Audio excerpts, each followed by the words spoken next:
Hey everyone, before we get into the show today, I have a couple of updates. I need to do more of this. I need to be better at this, especially now as we've got the texting feature on here, as the show is on YouTube and it's getting some views and comments there. But had a listener reach out to me this past week, about the episode from a couple of weeks ago, the Monsters episode, and specifically the Borrego Sandman. I'm not going to say this guy's name just because I didn't tell him I was going to be talking about this, but he heard the show because he was doing some research on the Borrego Sandman because he thinks that he actually saw it.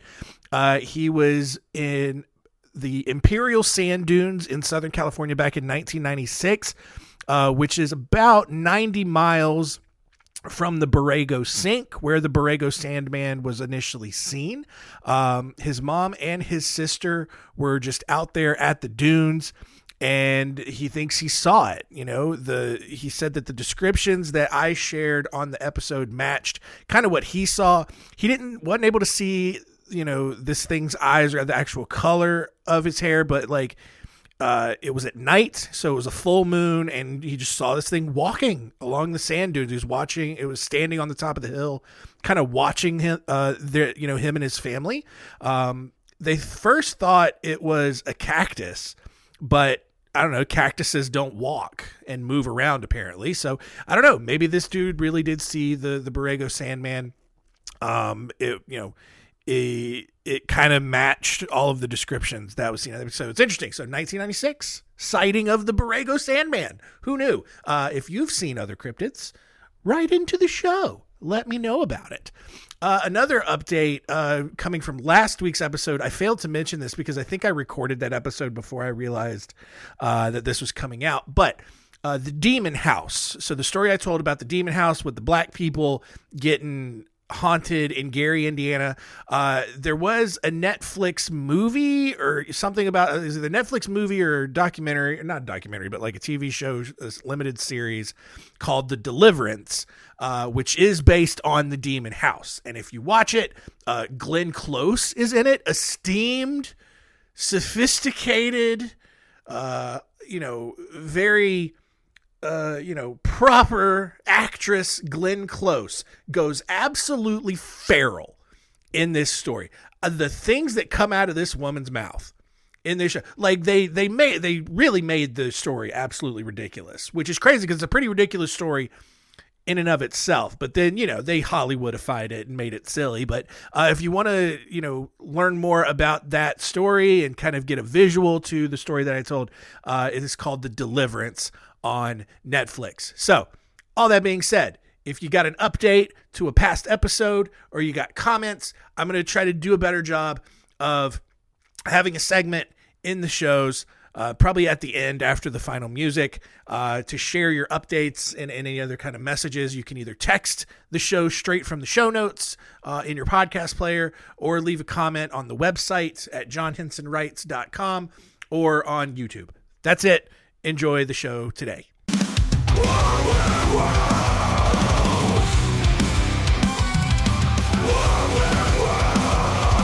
This is a podcast.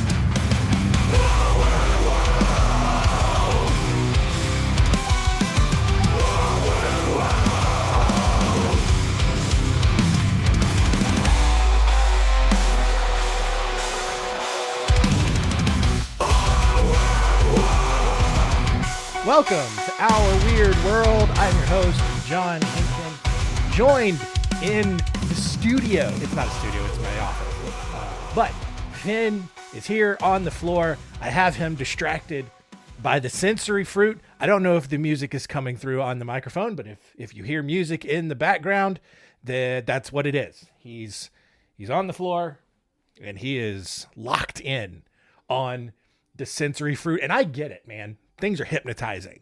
I don't know what it is about them. Probably some Chinese propaganda hypnotizing our kids. And in 10, 15, 20 years from now, China's going to just flip a switch, and all of a sudden these kids are going to start speaking Mandarin, and they're going to take us out. And then China's going to invade. I don't know where I'm going with this. Anyway, we're wrapping up October and our spooky themed episodes with part 6 of alien episodes, 5 more stories here with the Ellsworth sighting, Lonnie Zamora, the Kecksburg Incident, the Exeter Incident, and our first story will be of the Flying Men.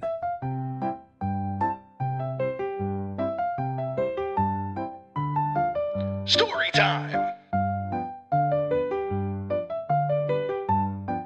Story time.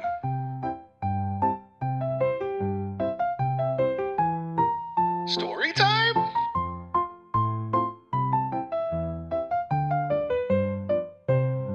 Story time. All right, Finn, you ready to hear about some aliens? So, on January 6th, 1948, Bernice Zykowski was standing outside of her farmhouse near Chehalis, Washington, when she noticed something up in the sky.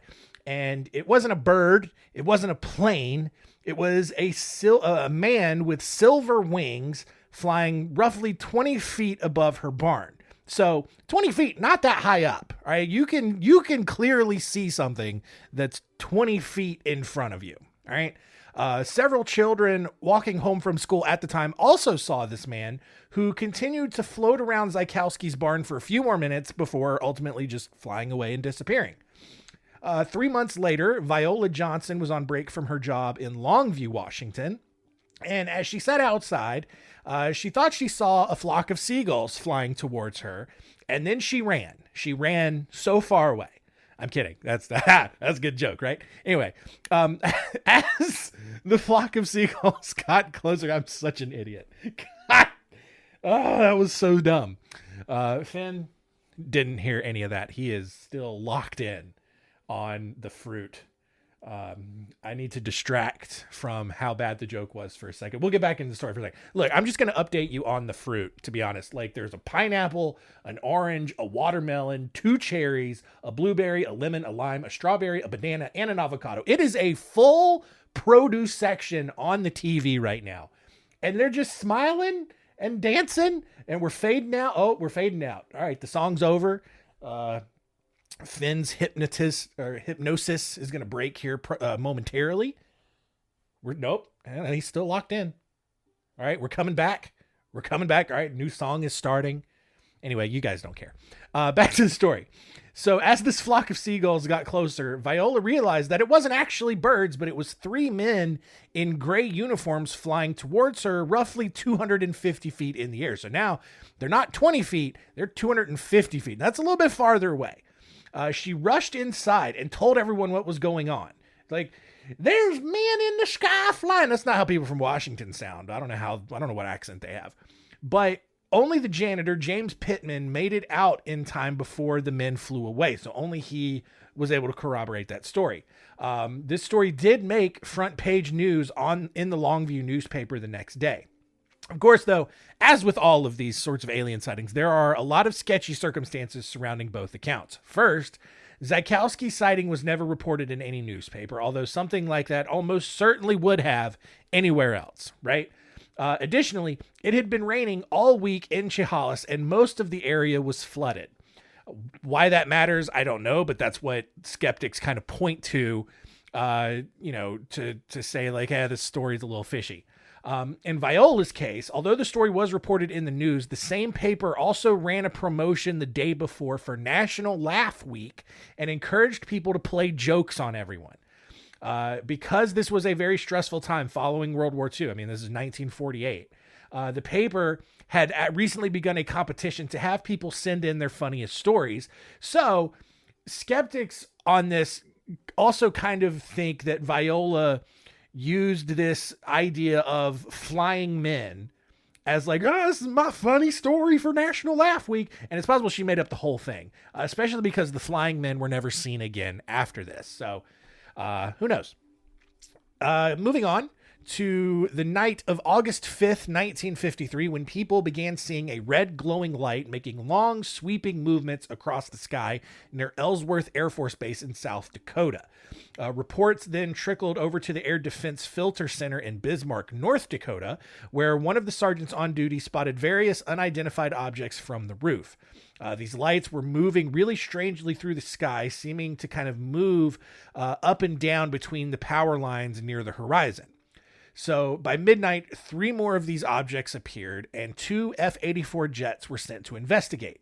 One pilot stayed locked on the lights for more than 30 seconds before the lights then just disappeared. The second pilot spotted one of the objects below him, and then he watched it as it just kind of darted up and down in the sky. This pilot increased his altitude and then kind of maneuvered back around to lock onto the object to kind of, I guess fire a missile at it. But as he remained locked on the target, this object then sped up, increased its altitude, and then eventually just disappeared. Meanwhile, while all of this is going on, roughly 45 people had gathered into the control room at this Air Force base to watch the events unfold. During the entire event, the unidentified objects kept at least 5 miles of space between them and the jets. And then an hour later, an Air Force cargo plane flew over Bismarck and noticed another object emanating a red and green light. The cargo plane, the other jets never got a good glimpse of what these objects were, and by the end of the night, no one had any idea what was going on. By the late 1970s, over 20 years later, no one still had any idea what happened that night at the Air Force Base in South Dakota. Dr. J. Allen Hynek later filed a report for the Air Force and concluded that the entire event had, quote, too much of an Alice in Wonderland flavor for comfort. The Air Force never gave an official record of the event and labeled the cause as unknown. So this is one where all the alien believers are like, this is it. This is proof. Aliens were here, and even the military doesn't know. The military claims they don't know, but then these are the same people like, you can't trust the government, man. It's all so very inconsistent. But who knows? Like, this is one of those events that's really unexplained. No one has any idea what actually happened. Our next story here happened in the late afternoon hours of April 24th, 1964, when Sergeant Lonnie Zamora of the Socorro County Sheriff's Office in New Mexico, was on patrol when a car sped past. It's the desert. People are flying out there. He has nothing better to do, so he gave chase. And now he's in this high-speed chase. His adrenaline's pumping. He's going to give someone a speeding ticket. This is why he joined the force, man. And then as he chased after the car, he heard this thunderous roar, just like blast through. Like, you know how you're driving in a thunderstorm and you hear the thunder come through your car? That's pretty wild, right? Well, this is kind of what he heard. And then he sees this bright blue and orange flame shoot up into the sky about a half mile away. Figuring that it was a local dynamite shack, of which there were apparently several just hanging out in the middle of the desert. Figuring that one of these had exploded, Lonnie decided to give up chasing this car and went to investigate the explosion instead. He veered off the highway and just starts driving through the desert and on a dirt road. He's not just all willy-nilly like mowing down cactuses or anything. The dirt road then came to a steep hill, and it took Lonnie 3 attempts to climb it in his patrol car because, it's just sand and the tires don't get traction or whatever. Eventually, he reached the other side of the hill and saw a shiny object about 200 yards ahead of him. At first, it looked like it was a white car that had flipped onto its trunk. So basically a car that was, sitting vertically on its trunk. He also saw 2 people standing beside it, but then, Lonnie, rubs his eyes, kind of squints a little hard, and he realized that's actually not what it was. This car that he thought it was instead a shiny white egg-shaped craft, and the 2 figures standing beside it were wearing white coveralls, like a hazmat suit, essentially. But Lonnie couldn't really make out much more than that. And as soon as he got out of his car to go help, he heard this deafening, violent roar. And he looks up and he sees this little white egg-shaped craft start rising into the air. And he noticed that same blue and orange flame blasting out from beneath this craft. And that scares him to death. And I get it. He's probably never seen anything like this before. It's the 60s. Their technology, from the time that Lonnie was born, probably in the 20s or 30s, has just grown exponentially. And now there's jet engines, and we're talking about, the possibility of it going to space, and it's wild. These wild times to live in. Lonnie, he's horrified. So he starts running in the opposite direction, which is pretty stupid considering he could have just gotten in his car and driven away, but whatever. He then jumped into a shallow ravine to protect himself, but still able to get a good view of this craft taking off. But by the time he had found a safe spot, the roar had diminished, and Lonnie was only really able to see the craft flying away, pretty high up in the sky at this point and disappearing into the horizon.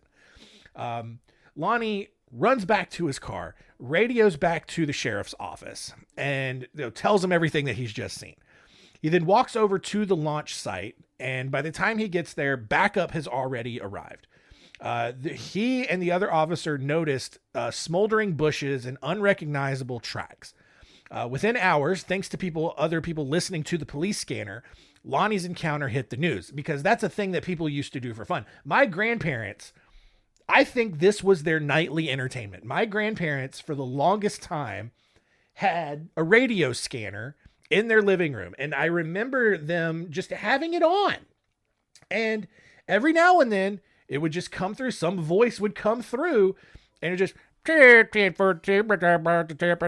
then, like they would make a comment to each other, like, oh, something's happening. Something's happening down the road. Wonder if that's Teeny's house getting robbed again. How about that? Oh, Teeny been hanging around the wrong people.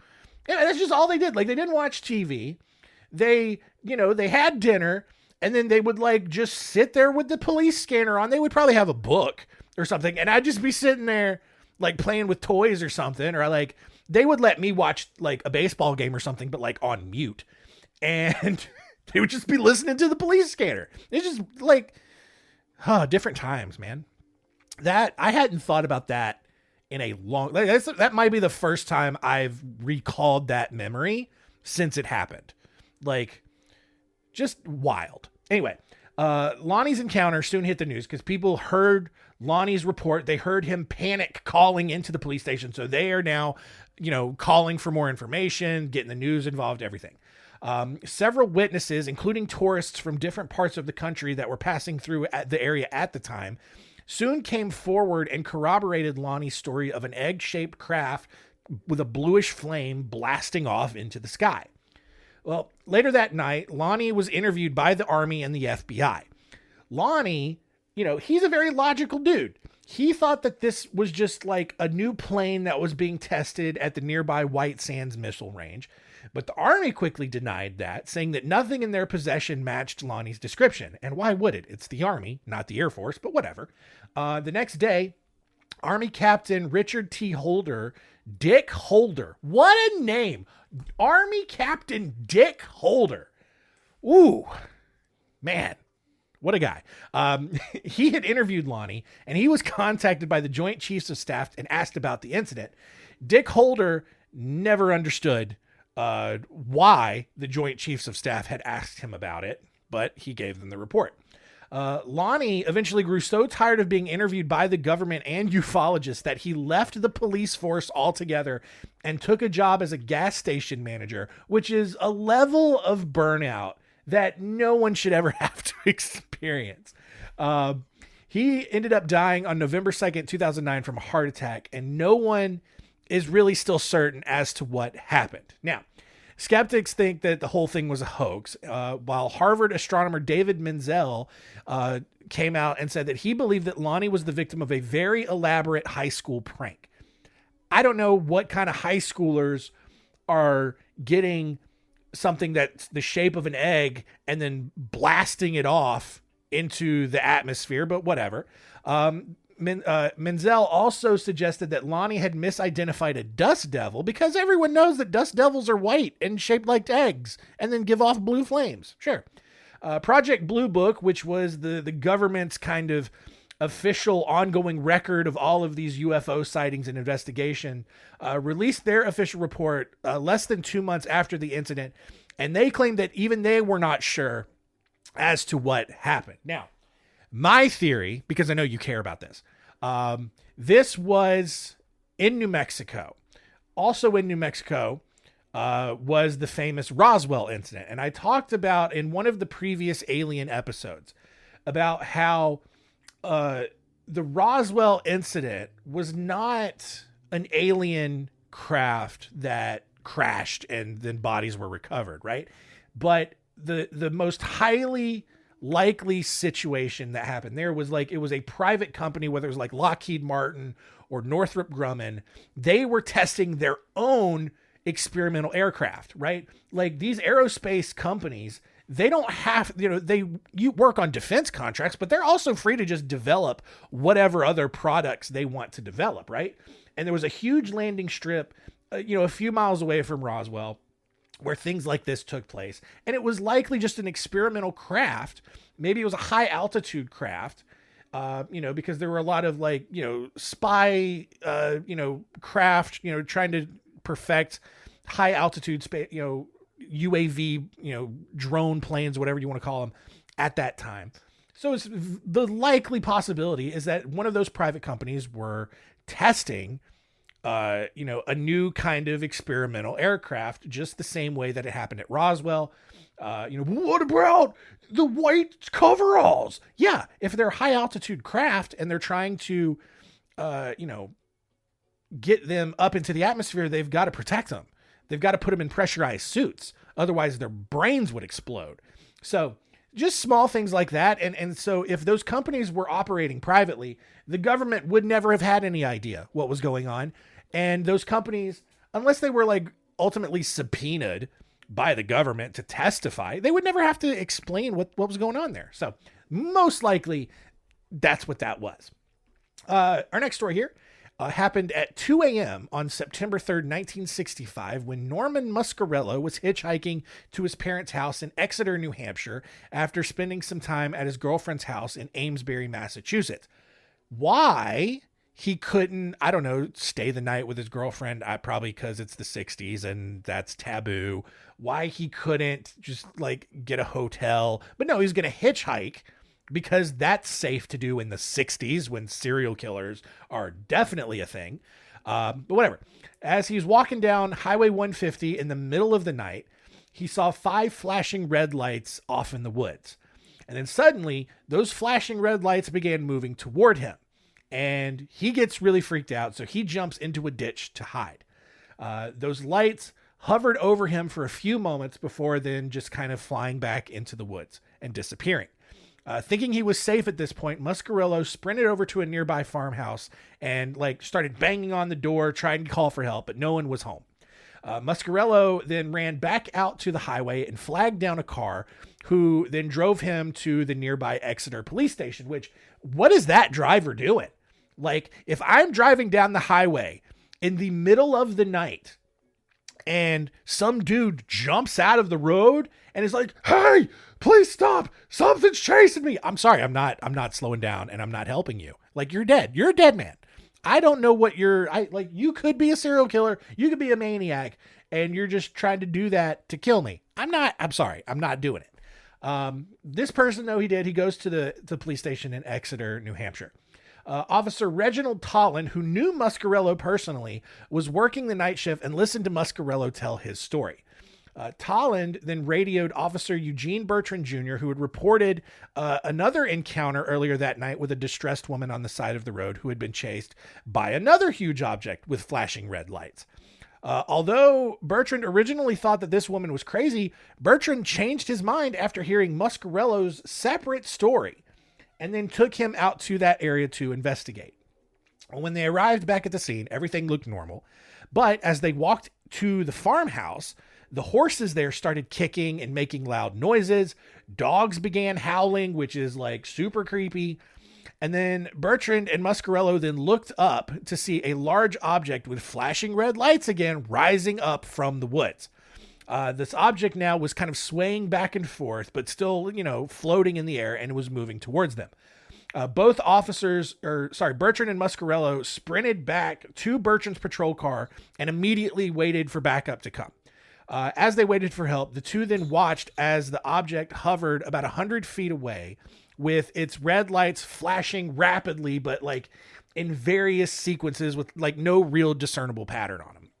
Well, within minutes, Officer David Hunt arrived and watched as the craft just continued to ascend up into the sky and disappeared.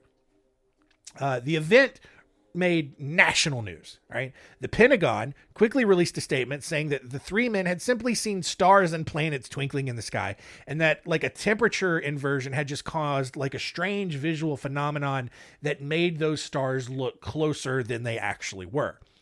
Project Blue Book conducted their own investigation and concluded that Operation Big Blast, a NORAD training mission, had actually been active on the night of the sighting and caused the event.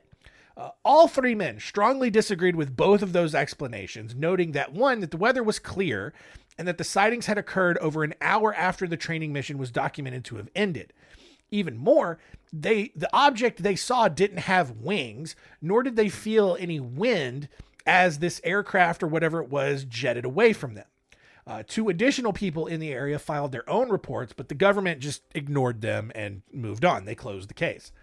An Air Force officer at nearby Pease Air Force Base adamantly tried to reason that people were simply seeing lights from the base, and even held a public experiment to prove this theory.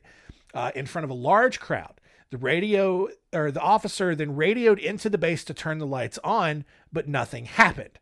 This officer then grabbed the radio and yelled angrily at the base personnel to turn all of the lights on.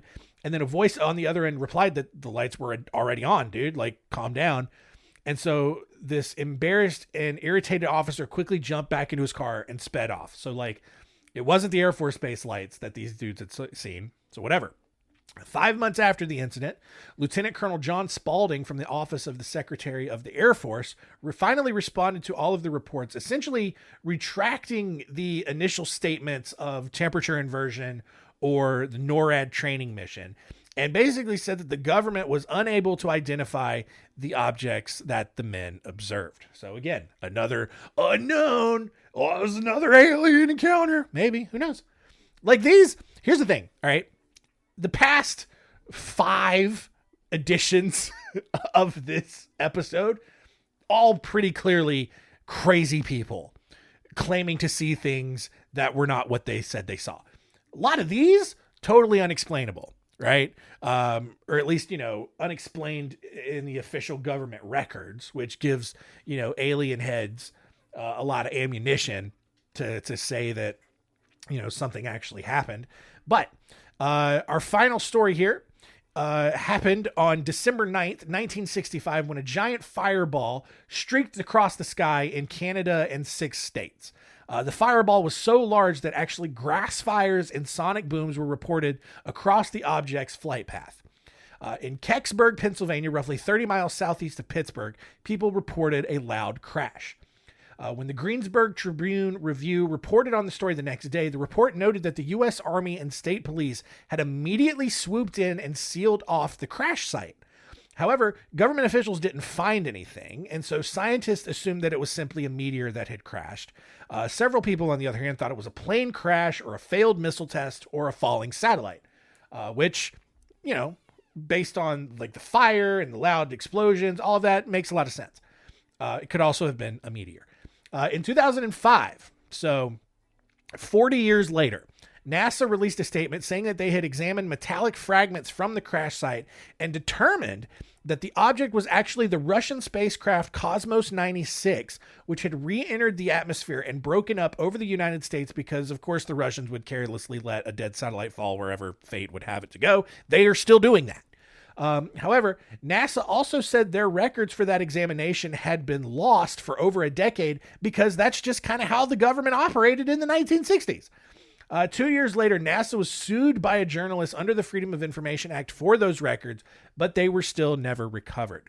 The Mutual UFO Network, MUFON, this nonprofit organization that investigates UFO sightings, released their own report in 2015 saying that the object was likely a General Electric Mark II re-entry vehicle, whatever that is, but GE, it's something American, that had originally been launched as a spy satellite that actually fell out of orbit. Either way, most people don't think this was aliens at all, but probably just space junk that fell to the ground.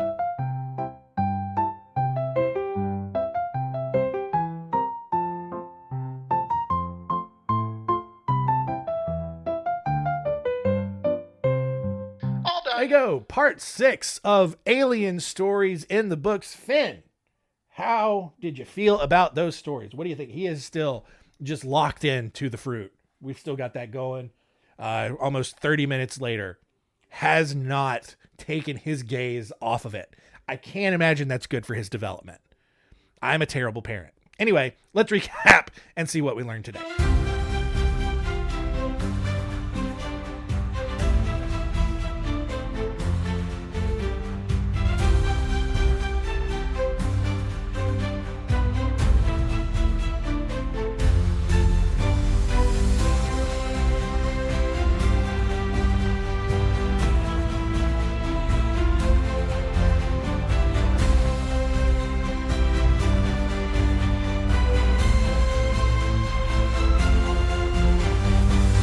What did we learn? Number one, were men with silver wings actually flying over Washington State, or was it just a weird kind of supposedly funny story for National Laugh Week? Who knows? Probably that, but the sense of humor, way off. Number two, between the Ellsworth sighting and Lonnie Zamora's account and the Exeter incident, 3 stories classified by the government as completely unknown causes, unknown explanations. Was it aliens visiting, or was it like Lockheed Martin just testing their own stuff and being silly gooses and not telling anybody about it? And then number 3, Kecksburg, Pennsylvania, the site of space junk falling and crashing to Earth. I'm surprised it honestly doesn't happen more than that. Like if you look at, like they make these graphs of the number of satellites that are currently orbiting Earth, it's wild how many there are just out in the sky. Like, and honestly, like it's so much now at this point. Like if you go out on a very dark night and you don't have any light pollution, you can see there's like every few minutes, you'll be able to see just a satellite just cruising on by, and it's wild. And all of those will eventually just crash back to Earth at some point. And that's crazy to think. And it's a lot, you know, whether it's the US or China or Russia or whoever, like a lot of them don't even know where it'll end up landing. It's just a crapshoot. And, you know, because the Earth is like 2/3 water, it more than likely just will hit an ocean. But like Kecksburg, there's always that chance that it'll just crash into someone's backyard.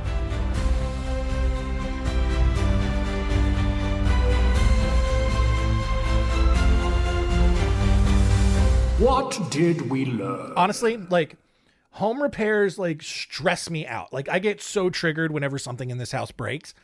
I would entertain something out of space falling and crashing into my yard. That would be so fun to deal with. Cause I would be on TV. Like, how did you feel? What were you thinking when you saw this crater in your backyard? Oh God, I could take some opportunities to troll the world. And, you know, I could be, even Finn's all aboard. Yeah, he wants to see some stuff fall into the backyard, right, dude? Anyway. I agree. Anyway, so let me finish the episode, then we'll talk about it more. But like, you know, just, you know, whether it's the Lord Jesus, there's a fire, like that woman, or just the, you know, the dead giveaway. You know, we eat ribs with this dude. Like all those people. Like I want to be that guy and just talk about, I saw some aliens flying and I thought the Lord was coming back, and he just shooting fireballs out in the sky, and he done chose my property to, I don't even know what I'm saying anymore. Next week on the show, here's the thing.